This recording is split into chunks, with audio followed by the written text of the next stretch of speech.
Never Shut Up. I'm your host, Marcellus Wiley, and I can hear you ladies right now saying, oh, he's by himself. I can have them all to myself. Nope, I didn't come to this party solo. I am being joined by my man, John Brenkus, 6-time Emmy Award winner and founder of Brinks TV, in the building with another hoodie. How you feeling, John? I feel really good. It's the difference between living in Georgia in January and California. The hoodie versus the t-shirt. Yeah, I heard you guys yesterday doing commercial break saying, oh, I think the sun peaked out. And I was like, what the hell? Are you living in the same country? We are living lovely out here in California. But let's dive into these topics right now. Have a great show in store for you. And our first topic is a tweet blaming Dak Prescott for the loss. Let's call that friendly fire. And when I saw this tweet, which I will quote, Dak Prescott gave away the ball twice in a narrow loss to the 49ers in a matchup the Cowboys had a chance to win if they didn't again generate self-inflicted wounds. Now, this is from the Cowboys official Twitter account. And not only was it posted, but it's still up there till this moment. So, John Brenkus, talk about friendly fire, and what was your reaction to this tweet? You know, haters gonna hate, lovers gonna love. People are gonna post some stuff that gets taken out of context. People are gonna project all they want for sport. Here's what my assessment is. Dak's contract is guaranteed, isn't it? 2 more years. 2 more years, right? I mean, Yeah. he's gonna make, what is he making right now? 30 what? Yeah, next year is 49, and then the year after that, it gets a little tricky. Like, we could get rid of you dead cap pretty low, but I feel you. Yeah, what I'm saying is, dude, like anyone who's like trying to read too much into they're on the hook for a lot of money. They can say whatever they want. Like it doesn't matter. The Dak was the reason. It's hardly ever one person's fault. Hardly ever. Because there are a lot of plays that lead up to the one play and whatever. Of course, there are examples where you can say, dude, you missed the little bunny there. But in general, it's never one person's fault. No, we know it's not one person's fault. And that's the problem I have with this tweet. Not only being sent, but still alive on their own social media account. Since you know it's not just one player in the ultimate team sport, why would you bring a megaphone and yell that for everyone to misconstrue? And then knowing that we are not understanding exactly what you meant, if you didn't mean exactly this, take it down. Like, you now are having your franchise quarterback being blamed singularly for the loss when you know it's more than just him, Tony Pollard's injury, Ezekiel Elliott not playing well, et cetera, et cetera, et cetera. So why not just take it down if you think it's being misconstrued? Yeah, I honestly do think that the era of social media that we're in right now, and combining that with guaranteed contracts, they allow some 24-year-old kid to post something. And seriously, I think it's like, all right, he posted something stupid. Do I still have to write his check? Yep. Like, all right, well, is Dak going to be mad? Maybe. Do I still have to write his check? Yep. Like, they don't really care. They really don't. No, that's funny. You say that because they're disconnected. Like, I was asked this by Dan Patrick earlier. He was like, what do you think about this? And I was like, one, I don't even know if Jerry Jones knows about this party right now. Like, everybody's gathered around and trying to go out there and exorcise Dak Prescott and his demons. And I don't know if Jerry Jones and the G6 is even going to stop and land at that airport to check out what they're really up to right now. You know what's crazy about it? The friendly fire of it really takes me back to my playing days, and obviously we didn't have social media.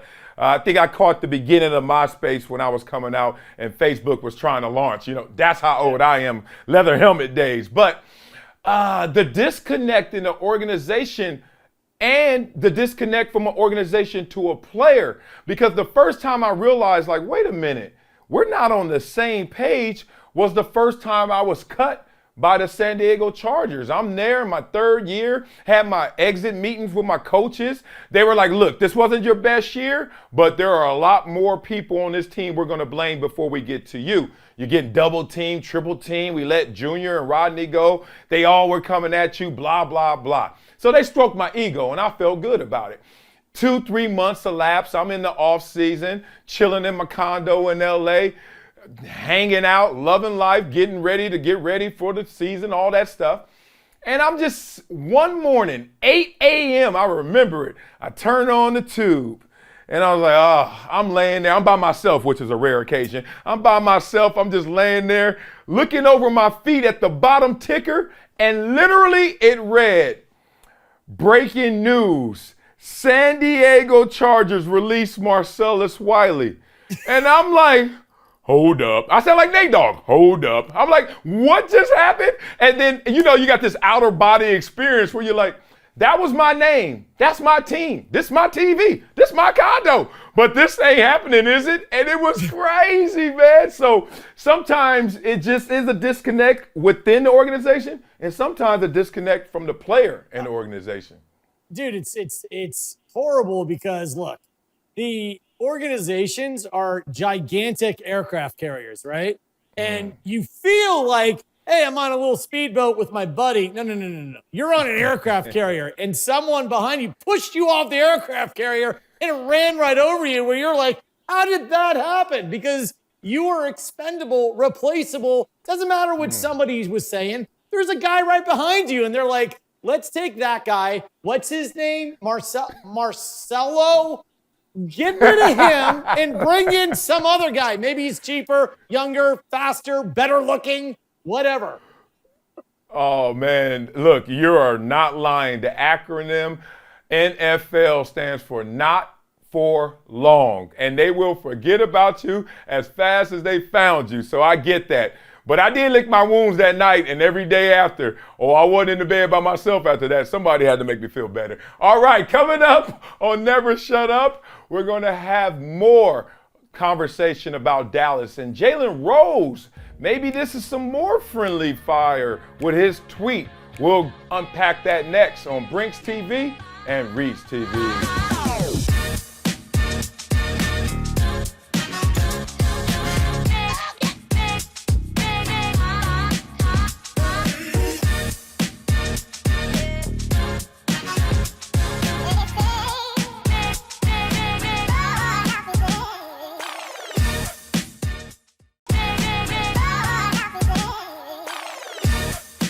Welcome back to Never Shut Up. John Brenkus over there, Marcellus Wiley right here. And we're going to fly right back to Dallas in this topic with Jalen Rose's tweet.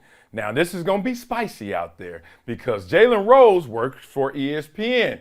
And this tweet has seemed to land, at least in the social media sphere, with someone else who works at ESPN. We'll unpack that in a second. But the tweet goes, quote, so glad I didn't make a career of content pretending to fake troll the Cowboys. Now, when I first read this, I immediately replied, like my coach used to always say, no one goes to the podium and talks bad about the team unless you say names and numbers. He was like, be specific. Don't say the team if you're talking bad about us, only when you're talking good. So it's interesting in this one. I want to know, John, names and numbers. Who in the hell is Jalen Rose talking about? Stephen A. Smith, period. Now, the most important word in that tweet is fake. And listen, you and I both worked at ESPN. By no means, I made some amazing friends there who lifelong friendships like yourself.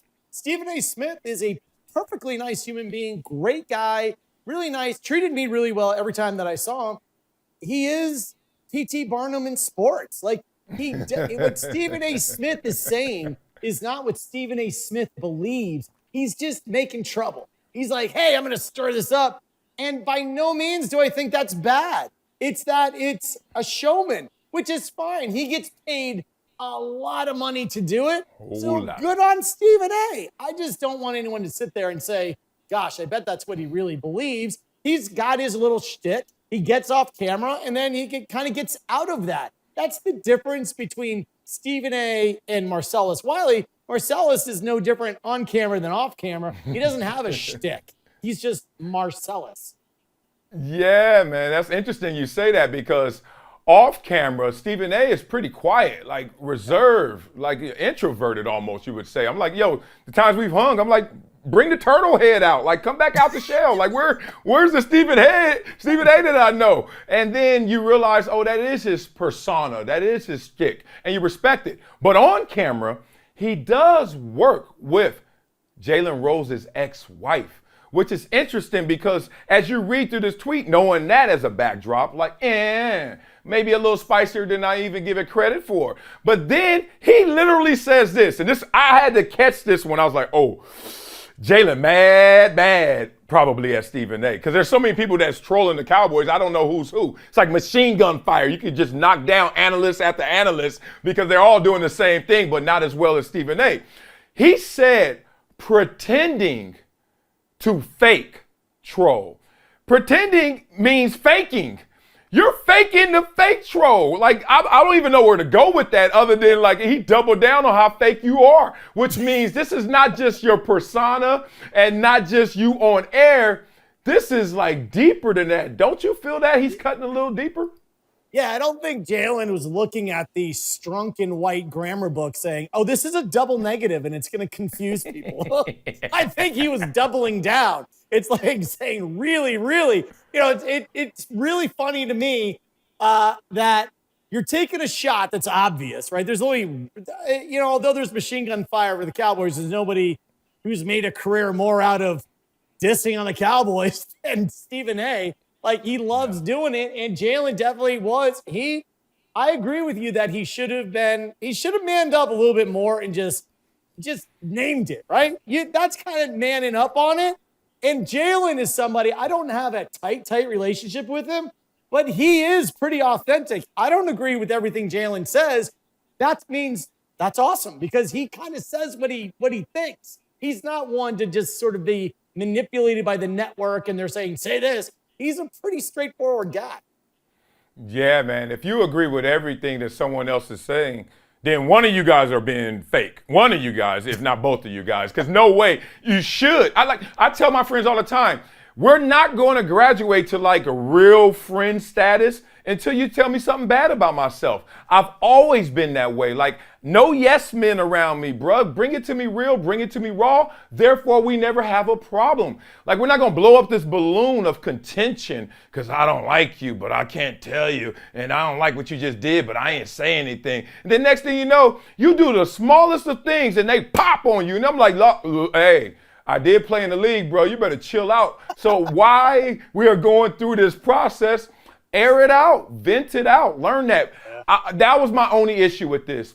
I was waiting for the @ symbol because this is a direct shot. But I got to respect the professionalism that still exists even in this tweet because he's going to let us run rampant with our thoughts of this is Stephen A. Smith, this is Stephen A. Smith, but never nail himself to that cross. Like, yeah, I said Stephen A. Smith. And that's something I would do. Like, if I'm coming out against you, I've had beef with all kind of analysts out there.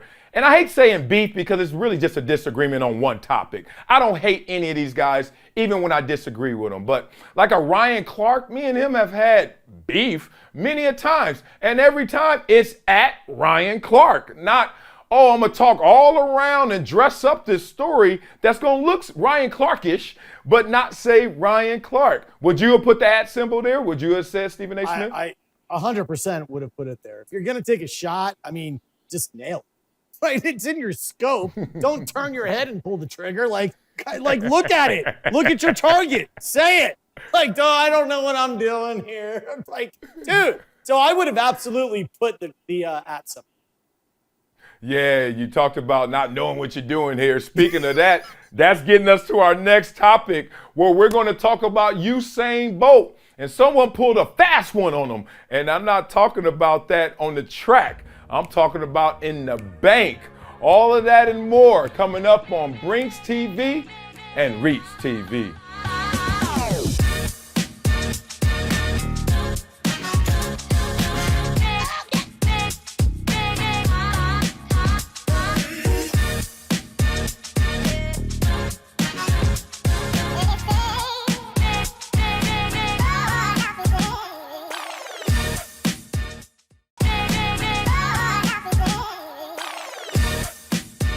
Welcome back to Never Shut Up. John Brenkus over there, Marcellus Wiley right here.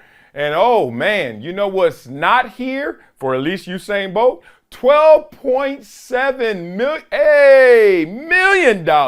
Enough to have like 2, maybe 3 of those bars that are in John Brenkus' home right now. But wow, you woke up one day, Usain Bolt, and your account went from $12.7 million to $12,000. You can't find out where and what happened. And then everyone is just shrugging their shoulders like, sorry, we're in the third world country. Things like this happen. There is no reproach. John, you heard this story. What were your thoughts? And have you ever been in a situation like this? The first thing that goes through my mind is, is there anybody like fact checking this? Like if you had $12 million and you went out and you bought some things and maybe you were a little suspect and you don't want to be traced to it. And what do you say? Like, hey, Usain, where's that money? The bank took it. I don't know. And then you're like, look, there's only $12,000. Just yesterday it was 12 million. I don't know where it went. That's where my mind goes to, because I highly doubt there's a financial institution who just says, okay, there's 12 million. Let's just take it. I know that there are bad investments, but if you're the bank, you're not getting a customer to put $12 in. If you steal 12 million, if you're a financial advisor, sure, people make bad decisions, but not 12 million and 12,000. That's interesting. I didn't think about it that way because I didn't fact check it. I was just like, whoa, why would I want that type of shame and embarrassment and people feeling sorry for me? Like I'm now the prize at a pity party if I'm Usain Bolt, unless this really happened. And look, we've traveled the world, right? And you go to certain places and even their financial institutions. I remember being in Panama like 20 years ago. Woo! First of all, I was like, I grew up in the hood and I ain't seen this many guns walking around on the streets. When you just walk in, guys got M16s, they just standing there. And I'm like, dog, I just want $20. Like what's the problem? So it's crazy sometimes. It just feels different, if not shady. But then you start to look in terms of what is really supporting their currency. What are they going through in terms of government circumstances, et cetera? It could get real political to the point where maybe they do, for whatever reason, try to pick somebody, and maybe somebody like Usain Bolt, because how many other people are in this same position, or how many other people have they already got, but because they're not Usain Bolt, we don't know about them. I think that this is a real situation, and it's something that I would never raise my hand to being the victim of unless I really was the victim of it. It's interesting. I think both views, like I'm not sure it's true or it's truer than you all even realize. I think both of those are completely legitimate.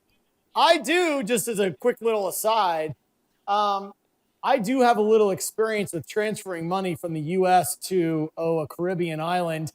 I won't give you the full backstory, but I had to go to a Western Union in the Cayman Islands, and I had to call my mom, and I said, hey, Mom, I need $2,000 for some reason. I'll give you the backstory on Brinks TV, not here. But when you go to collect from Western Union at 6 a.m. in the morning in the Cayman Islands, you're not hanging out with June Cleaver. You've got every hooker and drug dealer. And you're like, who needs money right now? Other than John Brenkus, I'm like, I'm feeling a little uncomfortable here. Oh, man, that's crazy. Yeah, I can tell you've been through it before. I've been there before, too, starving, thirsting for that Western Union, whether it was in college when I was like, yo, give me some money. Or here's one worse, because my financial advisor is probably listening to this right now. He's like, every month I get that Amex bill, I swear somebody stole millions from you. It's like, what's going on? What are you doing? But in all seriousness, I remember I got my agent advance, and I think it was $10,000. Yeah, I think it was $10,000. And I mean, I'm a senior at Columbia, still going around at the local pizza joints, still the same routine, but now I got 10K in the pocket, right? And he sent me the money, and I was just so thirsty that I went and cashed a check at the local check cashing place. Instead of like opening it up and count, I'm hood rich, gator boots. Like I'm just too hood, right? Can't give me money. And then I went down there and the lady literally looked me in my eyes. She was like, sir, to cash this is gonna cost you 23%. Now I'm at Columbia, I actually know what that is. And I'm sitting there like, run it, baby, let's get it. And I walked out of there with $700 and still felt rich. I gave this little bodega, little check cashier place, I should call it Usain Bolt Dega. I gave this little bodega all my money, man, and I felt so greasy, but I also felt good because I was rich, man. You would have gotten a better deal if you just went down in the subway and said, hey, I got a $10,000 check. Anybody want to give me $8,000 for it? So I'll give you the check. You give me $8,000 and I'm good. Would have been better. Oh, man, I got too many stories like that. But thankfully, I've never been in that financial swindle. I've never been that guy like so many other NFL players, athletes, teammates. You imagine you look at your statement, and it's funny when you have some money, and anybody who looks at their statement, you just look at it for verification. It's not like you feel it. Like no matter how much the amount, you're like, all right, I'm not touching it. It's in the bank. It's on the statement. But then you refresh your MacBook, and then all of a sudden, commas are gone. Decimal points have moved, and you're sitting there like, you just envision hell almost. Like, what am I going to do? So I can only imagine the craziness that Usain Bolt must have been going through just trying to figure out what this situation is. Well, coming up on Brinks TV, we're going to have a different conversation, a full throttle conversation. You know us, we're going to keep it real. And that's going to be Compton to Columbia, a conspiracy theory going around that my man Damar Hamlin is not still alive. Wow, that's really running rampant on the social media streets right now. Thank you guys on Reese TV, and log on to Brinks.tv to hear the full episode and to hear about this conspiracy theory. That's next on Never Shut Up.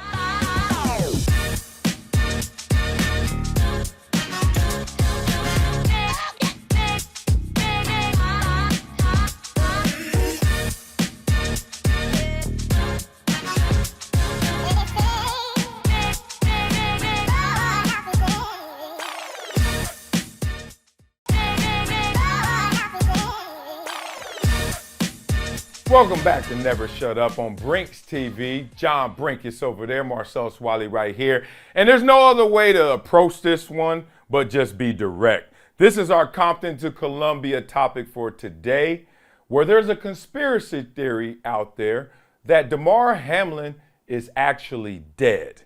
And it's interesting that this theory came about from his appearance at the Bills Stadium on Sunday. So as we first all got a collective look at Damar Hamlin coming up in a security vehicle, flanked on both sides by security members. And it's 30 degrees out there in Buffalo, and I played in Buffalo. And let me just tell you that the thermometer in Buffalo, when it says 30 degrees, really doesn't mean 30 degrees. To you, it feels like 3 degrees, right? So then he bails to the locker room and obviously around his teammates, etc. And the next visual is him in a suite, in a box, cheering on the Buffalo Bills. Obviously head to toe, he has garb on and you can't see him because it's cold. But that turned into fuel for a conspiracy theory that is protecting the NFL with its COVID-19 restrictions.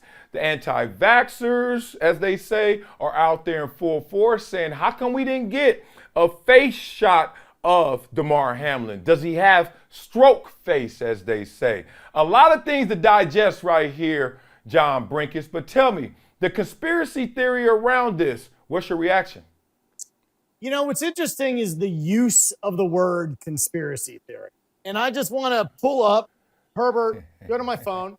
I want to pull up the ultimate source. I mean, there's no better source than Wikipedia. I mean, Donate today. Donate today. I mean, so conspiracy theory, it says a conspiracy theory is an explanation for an event or situation that asserts the evidence of a conspiracy. I like how they use conspiracy to define conspiracy. Yeah, that doesn't by work. powerful and sinister groups. Listen, here's the part that this is why Wikipedia is kind of a sorry resource. Sinister? Like, hold on a second.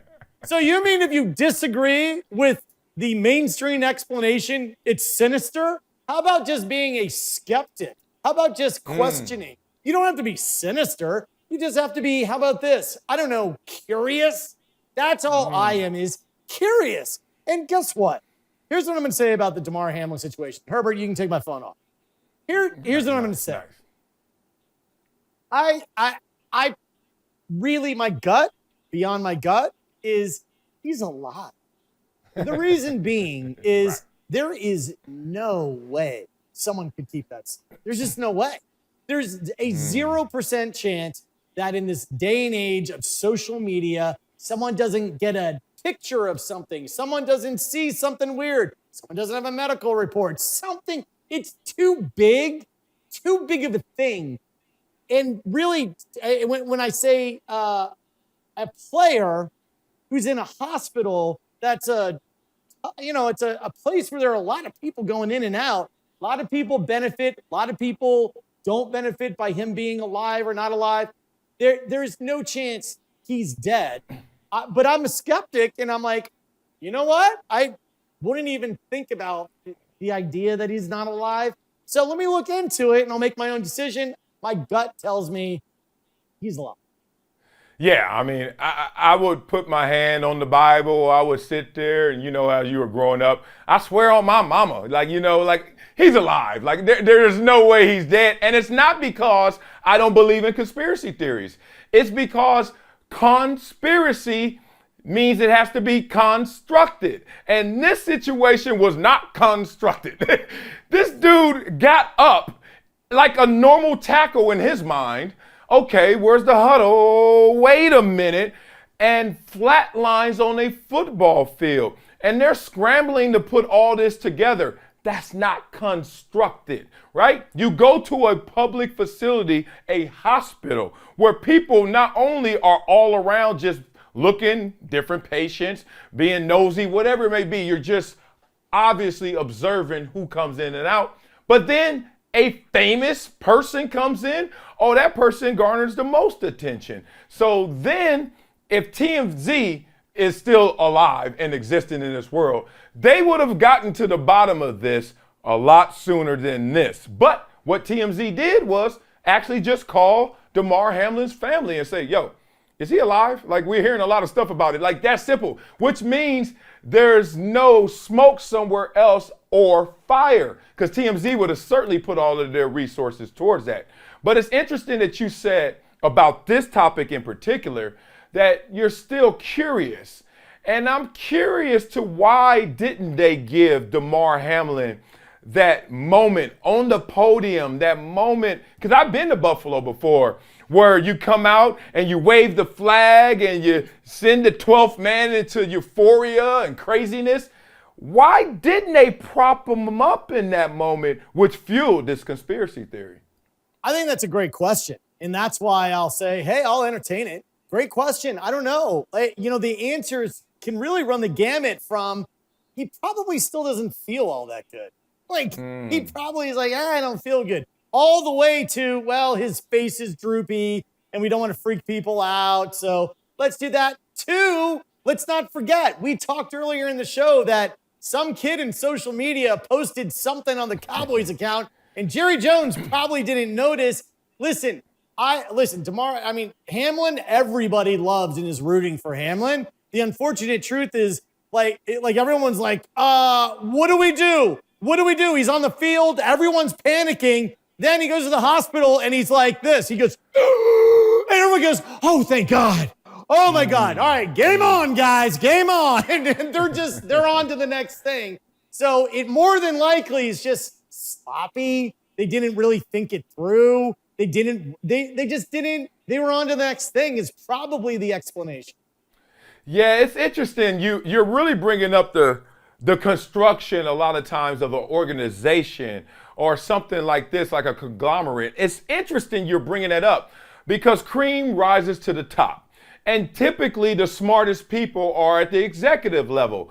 But when you're at the executive level, you're not bogged down by the mundane details of every moment, every situation. You're just there to sign off to make sure we're heading in the right direction. So when something like this occurs and you're like, Damar Hamlin's coming, and the owner's like, all right, cool. I know someone is handling this properly, perfectly.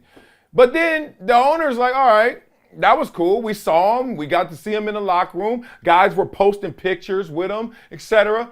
How does this snowball into anything else other than he just came to inspire us and be around his teammates? Because you're not diving into those details of what's his itinerary. Is he going to do the flag thing? No, you're going to your suite with the wife and kids, just chilling back, watching the game. So yeah, it kind of leads me to conspiracy theories. You can easily shoot them down, and then sometimes they shoot back. Give me a conspiracy theory that actually was a good one, or it wasn't a conspiracy theory. It was actually the damn truth. Oh, dude, we do not. This is a whole other series. Because let me just tell you. Listen, give me one, itty bitty one. I'll give you lots. Here's all I will say.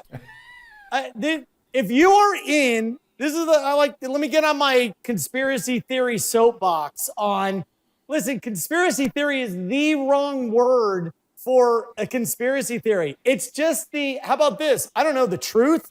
I'm skeptical that what I'm being told is true. I think there is like a shade of truth in it. Okay. It's probably not 100%. So asking questions, posing other explanations isn't a conspiracy theory. It's just the search for truth. All right, here's a great example for you. The Iwo Jima Memorial. However, go to my phone. What we have is, this is one of the most famous memorials in the world, the Iwo Jima Memorial. It's right up. It's actually on the Virginia side of the Potomac River. But anyway, the Iwo Jima Memorial, you have, this is a perfectly staged photo. People looked at this back in the day in the 40s and they go, oh, that was not staged. But then other people were like, oh, I think it is staged. Now, the people who are saying it's staged, are they conspiracy theorists because they were told it was not staged? As it turns out, it was staged. Is that a conspiracy theory? I'm saying, listen, you were given a photo, you were told it was real. Someone who says, I bet that didn't really happen that way. I bet it looks a little too perfect to me. Is that a conspiracy theorist, or is that someone just going, it looks a little too perfect? That's one lens, is to say, look, I'm not a conspiracy theorist just because I'm questioning something. The other side of it is also this, Marcellus, and I want you to put this lens on. If you are trying something in court, right? My job as the defense is not to tell you what happened. It's to tell you what didn't happen. If a man in a hat left a house and a man in the hat shot somebody, as the defense, all I have to prove is my guy who left the house with the hat on isn't the same guy who pulled the trigger. When people say, well, then who pulled it? I don't know. It's just not my guy. So the conspiracy theory world where people say, oh, wait, you don't believe what the government is telling you or what someone is saying? In general, I'm like, no, I don't. That doesn't mean I'm a conspiracy theorist. It just means I bet the guy that left the house with the hat isn't the same guy that pulled the trigger. I don't know who really did. That's not my job. I can feel your intellectual curiosity at play as you wrestle and tug of war with the word doubt and reasonable doubt in court and reason when you're walking around accepting information. And that's the hardest thing to quantify. What is the threshold of what's reasonable? What is reason? So if someone walked up to me right now and they said, Marcellus, you're tall. Everyone would say, yeah, that looks objectively true. And even if I'm like around a bunch of basketball players, NBA guys, where all of a sudden that's not the same, it's a relative experience, they would say, within reason, he's tall. John would sit there and say, but he's tall to who? And tall where? Around John, I am tall. Around Shaq, Yao Ming, and someone else, I'm not as tall. And I think that what you're really trying to nail is, before we objectively dedicate ourselves to one way of thinking, let's make sure that we circle this and know the relative experiences as well as the objective so-called truths.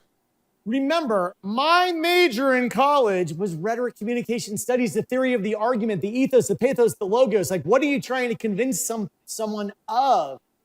I want everyone to hear this. The answer is not what is important. The question is what is important. Because if you ask the right question, then you can get to an answer. Is Marcellus Wiley tall? Well, is that the right question? Because the answer could be yes or no. I need a better question than is he tall? Relative to the general population, is Marcellus Wiley tall? Then the answer is yes. Relative to the average height of an NBA player, the answer is not really. So the question is more important than the answer. So in this question of Damar Hamlin being alive or dead, then I think you answer that, yes, he's alive.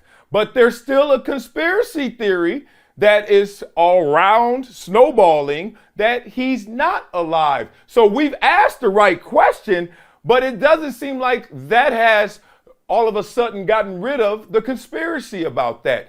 Reconcile those two things, John. Take me back to UVA. We asked the right question, but damn it, they don't want to accept the answer. Well, here's what I would say about asking the right question. The objective just flat out easy. Is he alive?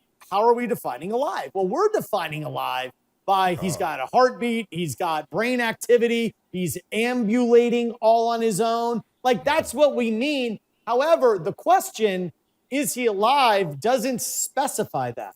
So in the theoretical world about saying, is he alive, is it possible that there was a body double, he actually is alive, he doesn't have brain activity, he's on a respirator, and there's a body double? I think highly unlikely. But if we really want to be specific and really want to get to the right answer, the question should be, is Hamlin alive, and did he show up at the game, and was that Hamlin? I still say yes. I say yes. That's the end. Now, the conspiracy theorists are going down the rabbit holes that I'm going down by parsing it out, and they're saying, well, maybe it was a body double. Well, maybe it was a something. That's why it perpetuates itself, is because the question wasn't specific enough.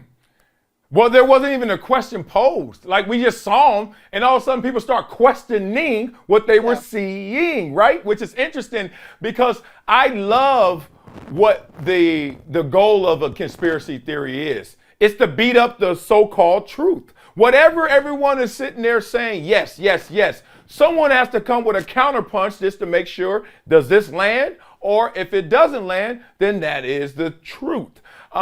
We're doing that on this show in terms of platform. People give us headlines, people do things, and we don't just take them at face value. We unpack them. So the spirit of every conspiracy theory, I actually salute. However, it still feels like there are times where you're like, no conspiracy theory needed. And I don't know why I feel that way, but do you feel that way?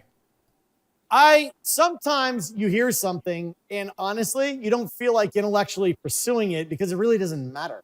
You know, it's like, I don't know. I don't want to put that much time, energy, effort to figure out whether or not it's 50% right or 100. It just doesn't matter either way.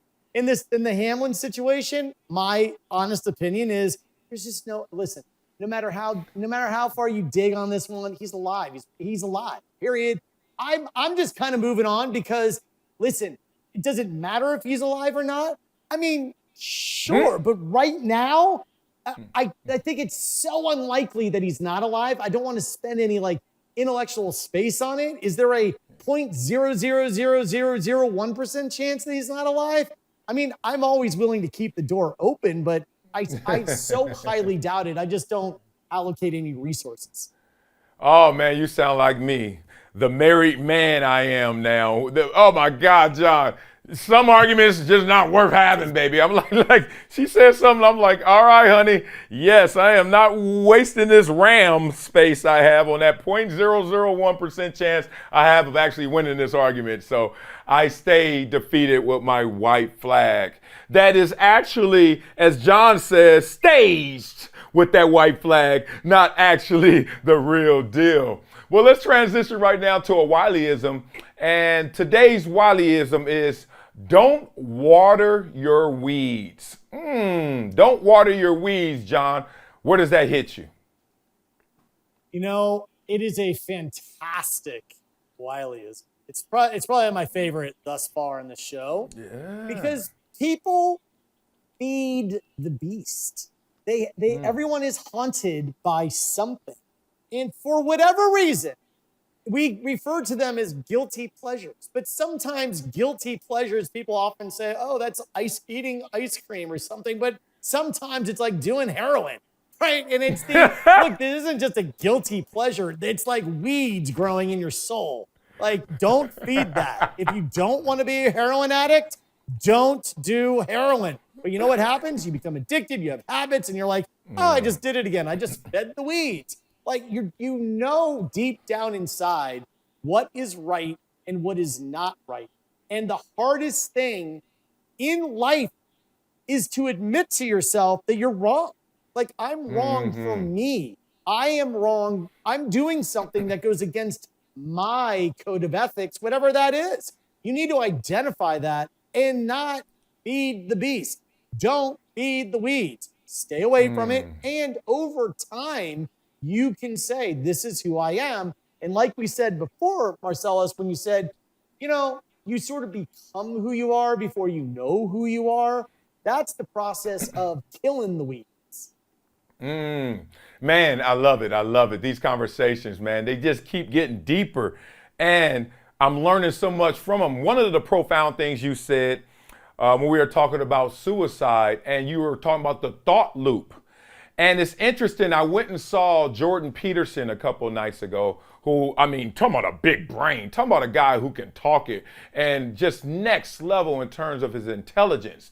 And no matter what people try to do with someone's persona or politicize them, I never get distracted. I'm like, I don't care. I don't have to go all the way with them to their destination, but I'm going on a journey with them. We're going to figure this out. He said something very interesting. He said, people don't have thoughts. Thoughts have people.